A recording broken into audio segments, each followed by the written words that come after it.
This is just kind of a cheat way to replacing if you're just doing the hub. Welcome Wandering Wheels. We are going to replace the front hub assembly on the driver's side. You can get the hub assembly from O'Reilly's or any parts store, Amazon even. Just check your prices, find the best deal. Jack stands sturdy. We need to take the lug nuts off, take the wheel off. I'm going to take you through the whole process. Come along. I did use an air compressor to loosen these up. You can do it by a 4-way. You can also do it with an extra large ratchet. I will take you through and I will show you all the tools that you need. Some of these sizes and some of these tools will be different depending on if it's Ford or Chevy or Dodge. I know a lot of the Fords you have to pack the wheel bearing. Chevy has a complete hub assembly. I have my lug nuts loose. I'm going to take the wheel loose. This is the hub that we are installing. This is your electrical wire, your ABS sensor right inside here is bearings that need to be packed on Fords, but this in a Chevy, most of them come all in one hub assembly. You don't have to pack the bearings. You don't have to do anything to this but install it. So put that aside. I wanted to show you what it looks like brand new. Some of the ways to know that you need to replace this. One is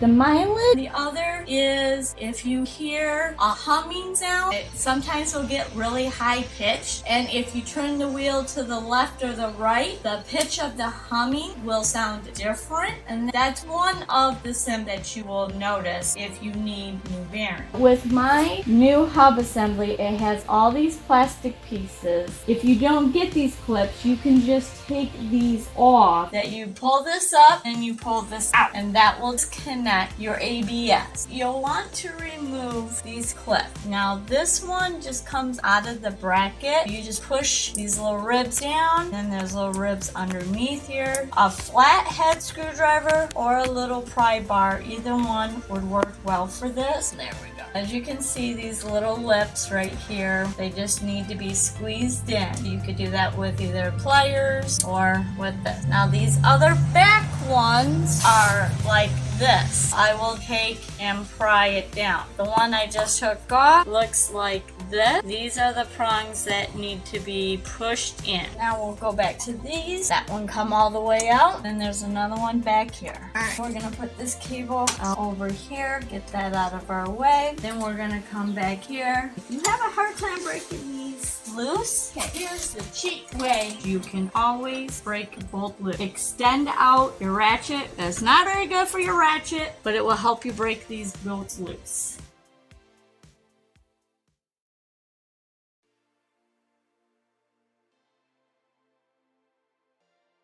Take this pry bar and we're going to pry these brakes out. Now if you need new brake pads, this is the perfect time to do it, but you will have to take these bolts off so that you can get the pads out. But this is just kind of a cheat way to replacing if you're just doing the hub and removing all the rust off of your vehicle. And you want to make sure that you do not put a lot of weight on this hose. And make sure that you secure it without pinching it. Normally I have a bungee cord or zip ties that what I normally do is just hang it here and support it. Get rid of some of this rust. And my brake pads look pretty decent. Keep an eye on that. I'm going to take this ring off right here. It's gotten rusted on. This is the old hub and you can see it's very rusted. Now right here there's a bolt, right here's a bolt, and right here's a bolt. All three of these bolts are on the back side of here, which you have to break loose, unscrew. Then you have to pound this forward. This will come loose with this because this is just held in by pinching it between this hub assembly and your knuckle. If you can hear that, that's not very good. That's why we're replacing them, because the bearings are going out. And if you don't replace this bearing will let loose and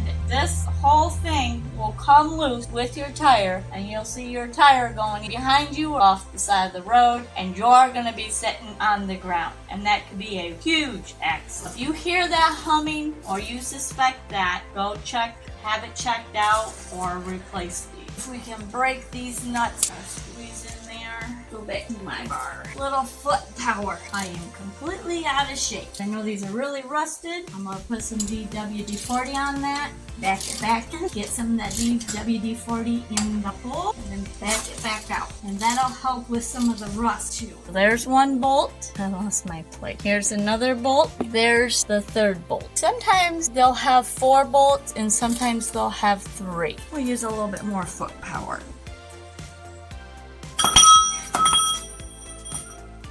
It's in a weird position. Yep, it's coming loose again. I'll spray this because I got it a little bit, and I'm gonna work it back in and work it back out. It's in a weird angle. I'm right up against the spring of the 3 of them are all the way around here. Now the other one, because the spring is so close, I'm gonna need a shorter one. This one was a 15 mil. I'm gonna go grab that. I went and got my zip tie, but I forgot to hit the record. But it's pretty self-explanatory. I just used one of the eyelids through here and then put this reusable zip. That doesn't put a lot of stress on this brake hose, which is very important. I've got a stubby. We're going to break this one loose. We're just going to use the foot power because there we go. It's still in there pretty tight. Loose by hand now. Last one's out. That aside, now this is where the hard part is. You're gonna take a hammer, a mini sledgehammer, and you're gonna hit on the back side of this to this, and this needs to come separate. This, right now, as you can see, has got a lot of rust onto it, and I'm gonna try to break some of this rust, but there is a bit right here where it all separates. I'm gonna spray this one more time, and you can keep putting WD-40 or PB Blaster in here. The reason why I'm pounding it back in and pulling it back out is because it kind of tweaks going this way, and because of this backing plate, I really don't have no way to hit it over here. If I can teeter it back and forth, this part will break free.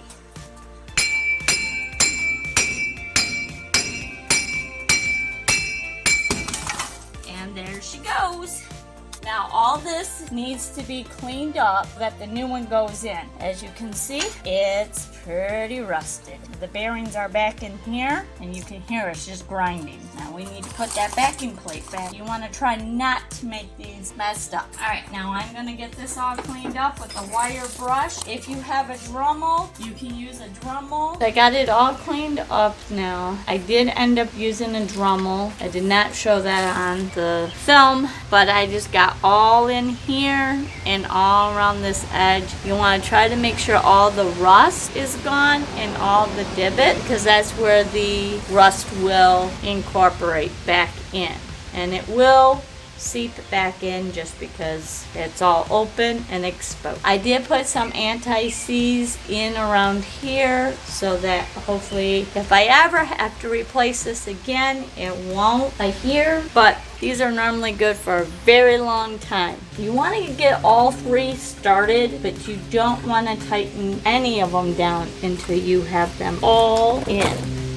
because you'll end up having to back one out for some reason. This one in, and this one's in a really tight spot. It's a bit of a pain. There's a little nipple here that this ends up hitting on. So it makes it a bit of a difficult to get in and out. Alright, now if you buy these at an O'Reilly's or an AutoZone, they will tell you what the torque specs are for these bolts. I am no expert, so make sure that you don't take everything I say for granted, because every make and model is different. See how that's given me a little bit of a headache pushing down on the socket. Small spaces. Gotta love it.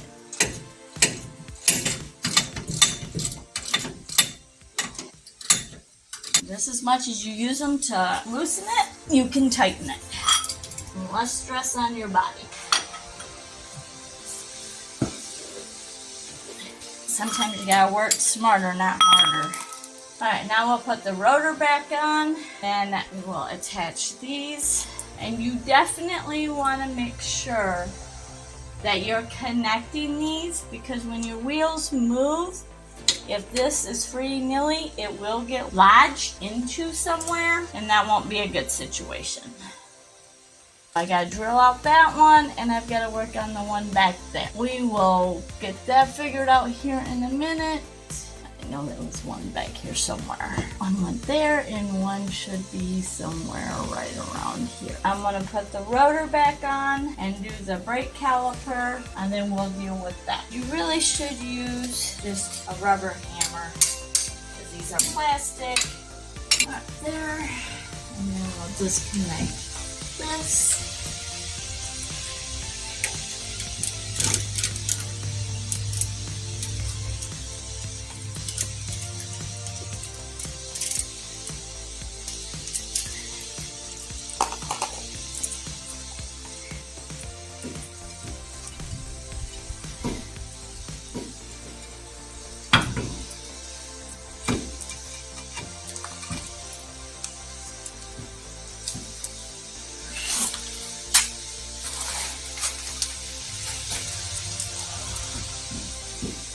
Now we'll put these two bolts on.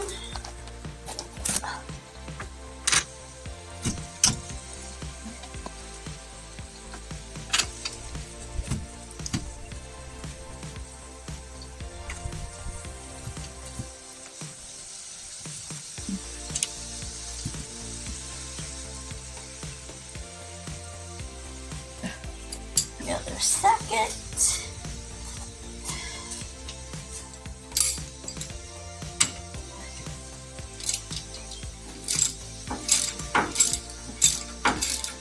You can ask the auto parts stores what the torque specs are for your brake bracket is. You know how tight these bolts have to be. They have to be extremely tight. It's your life of your car. If these are not tight, it could be a huge disaster. And my torque wrench is sitting at my storage. I don't have it with me, but I will be torquing it, just not on camera.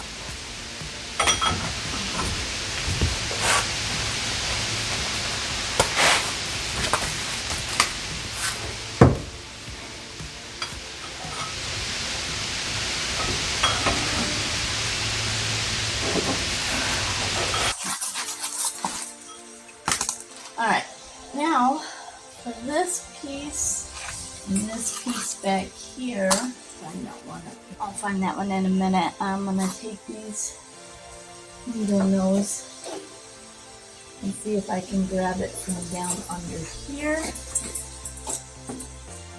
Which last time didn't work very well for me. I ended up having to drill this one out. May have to do the same thing. Yep. It's just shredding out in the hole, a little bit rusted.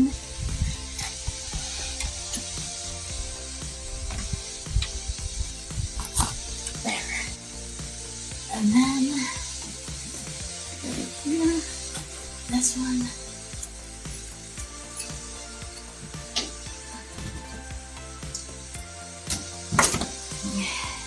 There, it is out. This is the part that snapped off. That goes right there. Now we'll put this one back. In that. And you want to make sure you click this in, because if not, your ABS light will come on. And if you do have your ABS on, it's normally because this sensor right there is the one that went bad. Alright, so now I'm going to go drill this one out so we can put this in there. If you guys didn't have a drill to drill through there, you could do a zip tie. For example, this one's a reusable one, but you could take your zip tie and you could just zip tie it right here. And that would be the same as this. Obviously, you'd want to cut this tail off, but that would secure it if you don't have a drill to drill through this hole. In this video, these are the tools that I used, and they will vary depending on your vehicle. For example, I have locking lug nuts. This is specifically for my wheels only. Most people will have like 19, 20, 21 for lug nut. You'll need one of these for your size. And then if you have locking, you'll need the key, which is what this is called, is a key for your lug nut. Obviously a ratchet. I had to use a stubby, which you'll see in the video, for the hub assembly bolts. And these sizes will vary. These were for the brake caliper bracket and the hub assembly. Now this one was 18, that was for the bracket, and then the 15 was for the hub assembly itself.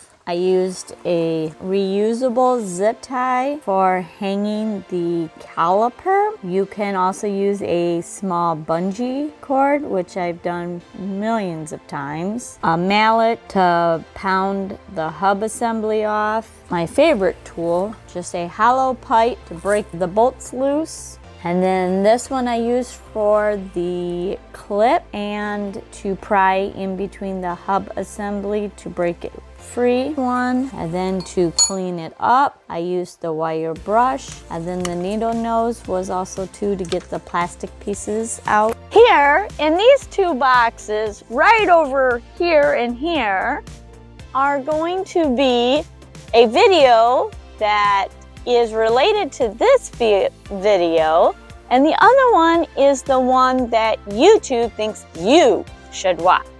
So click into that now.